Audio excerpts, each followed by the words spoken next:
Hi అండి, good morning. అందరూ బాగున్నారని కోరుకుంటున్నాను. ఎస్టర్డే ఒక క్యాండిడేట్ ఇంటర్వ్యూ అటెండ్ అయ్యాడు అనమాట. ఆ ఇంటర్వ్యూలో అడిగిన క్వశ్చన్స్ ఎలా ఉన్నాయో ఇప్పుడు మీకు ఎక్స్ప్లెయిన్ చేస్తాను.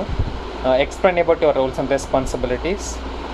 నెక్స్ట్ క్వశ్చన్ వచ్చేసి రెగ్యులర్గా మీరు ఏ security incidents or alerts you will receive. Next question వచ్చేసి ఫిషింగ్ ఈమెయిల్ ఇన్వెస్టిగేషన్. దాని మీద అడిషనల్ క్వశ్చన్ ఏంటి అంటే ఫిషింగ్ ఈమెయిల్ మనకు వచ్చినప్పుడు అది ట్రస్టెడ్ సోర్స్ నుంచి వచ్చిందా, అన్ట్రస్టెడ్ అటాకర్ నుంచి వచ్చింది, ఎట్లా ఐడెంటిఫై చేస్తావు. అట్లాగే do you know how to create correlation rules, అదొకటి. నెక్స్ట్ క్వశ్చన్ వచ్చేసి మనకి ఈడిఆర్ లాగ్స్ని ఇంటిగ్రేట్ చేస్తాం కదా సిమ్ టూల్కి. Explain about any malware category of the attacks that is coming from EDR logs. Next question వచ్చేసి మనము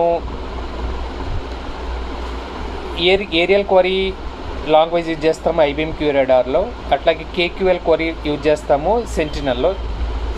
ఈ రెండు క్వరీస్ యూజ్ చేయడం వచ్చా, రాయడం వచ్చా, ఎందుకంటే ఈ రెండు సిమ్ టూల్స్ అతను రెజ్యూమ్లో పెట్టాడనమాట. అట్లాగే cloud basics or cloud, do you have any cloud knowledge అని. ఫైనల్గా are you ready for 24/7 shifts. So I think that's it guys, and thank you so very much. Have a great day.